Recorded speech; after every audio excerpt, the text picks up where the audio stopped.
उत्साहित मनोज राकेश के घर पहुंच गया। विष्णु भी वहीं बैठा हुआ था। राकेश अपनी भैंस को चारा खिला रहा था। मनोज ने अपनी मन की इच्छा राकेश से कह दी। राकेश, मेरी इच्छा राघवेंद्र सर जैसा एसडीएम बनने की है। राकेश ने चारा खाती हुई अपनी भैंस को देखते हुए मनोज से कहा, अरे तो बन जाएगो, बा में कौन सी बड़ी बात है, ऊपर से कौन ना आवते हैं, आदमी ही बनते हैं एसडीएम। विष्णु को कुछ दिन पहले ही 12th फेल हो चुके मनोज के मुंह से इतनी बड़ी बात सुनकर अच्छा नहीं लगा। मनोज 12th तो पास कर नहीं पाया, डिप्टी कलेक्टर बनने चला है। ऐसा सोचकर विष्णु जोर जोर से ताली बजाकर हंसने लगा। विष्णु से रहा नहीं गया। उसने दोनों को सुनाते हुए कहा, मनोज, तू अपनी औकात में रहकर बात कर। डिप्टी कलेक्टर तो बहुत बड़ी बात है, तुम तो पटवारी ही बन जाओ। मतलब 12th पास कर नहीं पाए तुम, लाखों लोग परीक्षा देते हैं तब 10 लोग बनते हैं डिप्टी कलेक्टर। आदमी को उतने बड़े सपने देखने चाहिए जितनी बड़ी उसकी हैसियत हो। विष्णु ने मनोज के मन में पल रहे सपने को चकनाचूर करने की कोशिश की। विष्णु की बात सुनकर मनोज का जैसे स्वप्न भंग हो गया। उसे लग रहा था कि जो लड़का 12th में ही फेल हो गया हो, उसे इतने बड़े सपने नहीं देखने चाहिए। निराश मनोज सर झुकाकर बैठ गया। लेकिन राकेश विष्णु की बातों से अप्रभावित था। मैं तो अब भी यही कहूंगा, आदमी मेहनत करेगा तो कुछ भी बन सके। विष्णु को राकेश की बात में अपनी पराजय महसूस होने लगी। उसने अब राकेश पर व्यक्तिगत आक्रमण करने का मन बना लिया। राकेश, तू तो भैंस चरा, तू क्या जाने पढ़ाई लिखाई की बातें। मैं 12th में फर्स्ट क्लास पास हुआ हूं। जब मैं डिप्टी कलेक्टर बनने की नहीं सोच रहा तो यह 12th फेल मनोज ये कैसे बन जाएगा डिप्टी कलेक्टर।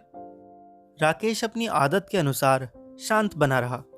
वह विष्णु के आक्रमण से भड़का नहीं। मनोज के मन में कुछ देर पहले आया उम्मीद का झिलमिलाता प्रकाश अचानक दूर हो गया। विष्णु ने अपने विचारों से मनोज के मन में कुछ देर पहले आए उत्साह के तूफान को जैसे ठंडा सा कर दिया था। वह सपनों की रंगीन दुनिया से अचानक यथार्थ की जमीन पर आ गिरा था। अरे मैं तो अनपढ़ गवार हूं, मोह तो जो समझ आवता है मैं बोल देता हूं, तू बुरा ना मान विष्णु। राकेश ने पराजय स्वीकार करने के भाव से कहा। मनोज और राकेश पर अपनी विजय से प्रसन्न विष्णु ने मनोज को सलाह दी, देख मनोज, तू इस जन्म में तो 12th पास कर ना पावेगा, इसीलिए नौकरी करने के सेक चिल्ली वाले सपने तू छोड़ ही दे। मैं तेरा दोस्त हूँ, इसीलिए सलाह देता हूँ, अपने गांव में नाश्ते की कोई अच्छी दुकान नहीं है। बढ़िया गर्म समोसे, पकौड़ी, जलेबी की बहुत डिमांड रहेगी गांव में। टेम्पो चलाने से अच्छा काम रहेगा तेरे लिए। राकेश को विष्णु का यह सुझाव पसंद नहीं आया। उसने कुछ देर सोचकर विष्णु से कहा, विष्णु, तू परेशान ना हो, सब ठीक हो जाएगा। तू एक काम कर, मेरी भैंस को थोड़ा चारा डाल दे, मैं तब तक बछिया को बांध देता हूं। अपनी वजह से प्रसन्न विष्णु ने चारा लिया और भैंस के सामने टंकी में डालने लगा। भैंस ने राकेश के स्थान पर अपरिचित विष्णु को देखा तो बिगड़ गई। उसने अपनी गर्दन हिलाई और विष्णु को सींग मारने के लिए झपटी। विष्णु इस अप्रत्याशित आक्रमण से संभल नहीं पाया और वह पीठ के बल गिर पड़ा। राकेश और मनोज को भी इस तरह की दुर्घटना की आशंका नहीं थी, पर जब उन्होंने देखा कि विष्णु जमीन पर चित्त पड़ा है और भैंस उसे फिर से मारने के लिए अपनी रस्सी को झटके दे रही है, तो दोनों ने लपक कर विष्णु को उठा लिया। विष्णु की सांसें तेज चलने लगी थीं। होश में आते ही उसने पूरी घटना का जिम्मेदार राकेश को घोषित कर दिया। विष्णु अब राकेश को खरी खोटी सुनाने लगा। राकेश ने मंद मंद मुस्कुराते हुए अपनी सफाई दी। अरे शुरू में तो यार 3-4 बार मुझे भी पटक दिया था रूपा ने, वो तो धीरे धीरे पहचानने लगी। पहले बार में खूंटा उखाड़ कर भागती थी। इतना कहकर राकेश भैंस की गर्दन पर हाथ फिराता रहा। भैंस काफी देर तक राकेश का प्यारा स्पर्श महसूस कर अपनी गर्दन हिलाती रही। विष्णु, जे भैंस भी लगातार अभ्यास से जा खूंटे पर रहना सीख गई, जानवर भी लगातार एक ही काम करते रहे हुए तो सीख जाते हैं, तो हम तो फिर भी आदमी हैं, आदमी के लिए कुछ भी कठिन ना है। राकेश ने एक आक्रामक विराम के बाद अपने मन में बहुत देर से रुकी हुई बात को विष्णु से कही। विष्णु को उम्मीद नहीं थी कि अनपढ़ राकेश भैंस के उदाहरण से पढ़ाई और सफलता के सिद्धांत की बात समझाएगा। राकेश की बात सुनकर मनोज ने उसे गले से लगा लिया। मनोज के मन में छाई घोर निराशा के बीच एक बार फिर उम्मीद की किरण फूट पड़ी। मनोज घर चला गया। रात भर वह छत पर लेटा अपने सपनों में खोया रहा। जून, गर्मी और उमस भरे दिन। मनोज एक हाथ में थैला लटकाए हुए रिश्ते के एक चाचा मूलचंद के साथ ग्वालियर की सड़क पर चला जा रहा था। दोपहर की चिलचिलाती धूप में वह पसीने से तरबतर हो गया है, लेकिन उसका मन आशा से भरा है। मूलचंद चाचा अपने साले त्रिलोकी के कमरे पर पहुंच गए। चाचा ने अपने साले त्रिलोकी से कहा, बेटा त्रिलोकी, मनोज को अपने साथ रख लो, यह एमएलबी कॉलेज से बीए करेगा और तुम जाओ इसका एडमिशन भी करवा देना। त्रिलोकी एमएलबी कॉलेज में बीए सेकेंड ईयर का स्टूडेंट था।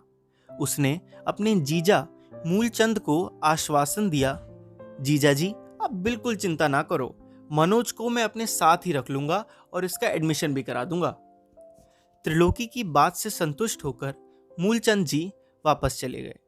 गणित से 12th में फेल होने के बाद मनोज ने दोबारा 12th की परीक्षा आर्ट के इतिहास, हिंदी साहित्य, राजनीति शास्त्र और के विषय लेकर 55% से पास कर ली थी। अंग्रेजी में पासिंग मार्क्स आ चुके थे। बीए करने के लिए मनोज ग्वालियर आ गया था।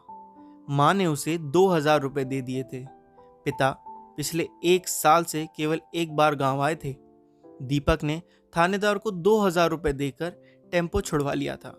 वह अब भी जौरा से मुरैना टेम्पो चला रहा था। मनोज का एडमिशन एमएलबी कॉलेज में हो गया।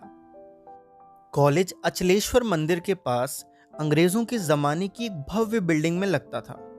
त्रिलोकी ने बताया कि यह कॉलेज ग्वालियर का सबसे अच्छा कॉलेज है।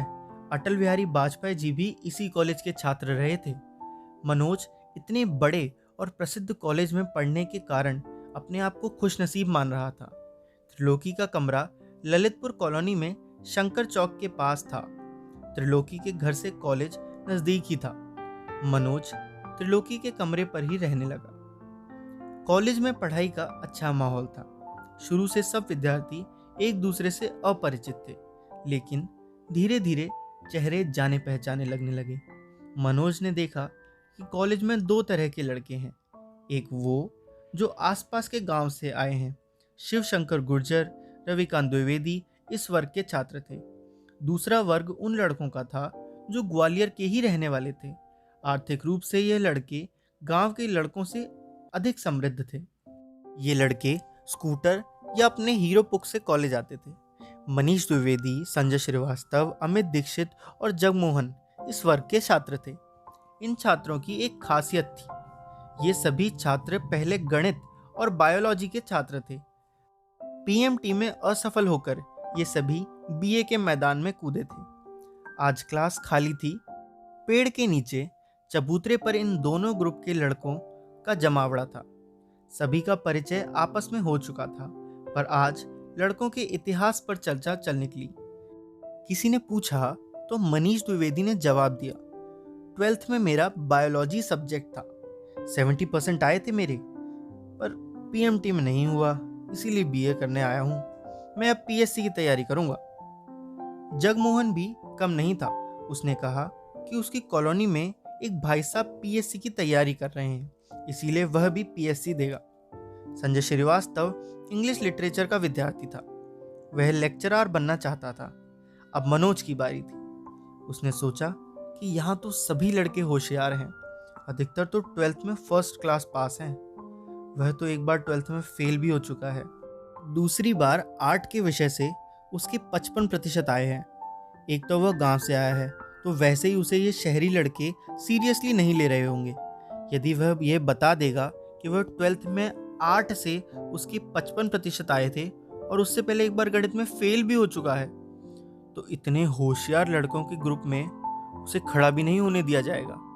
अच्छे लड़कों का साथ ही उसकी तरक्की का रास्ता बनाएगा, ऐसा मनोज को लग रहा था। इसीलिए उसने अपने दोस्तों से कहा, ट्वेल्थ में मैंने भी गणित से किया है, पर मेरे परसेंटेज थोड़े कम रह गए। 65 आए थे। मनोज की हिम्मत 70% तक नहीं पहुंची। उसने 65% से संतोष किया और महसूस किया कि वह इस ग्रुप के नज़दीक आ गया है। वह जानता था कि यहाँ कोई किसी की मार्कशीट नहीं देखेगा, इसीलिए झूठ बोलने के बाद भी पोल खुलने का कोई खतरा नहीं है।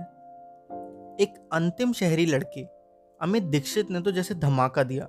उसने सभी को संबोधित करते हुए कहा, पीएससी का स्तर मेरे लायक नहीं है, मैं तो आईपीएस बनूंगा।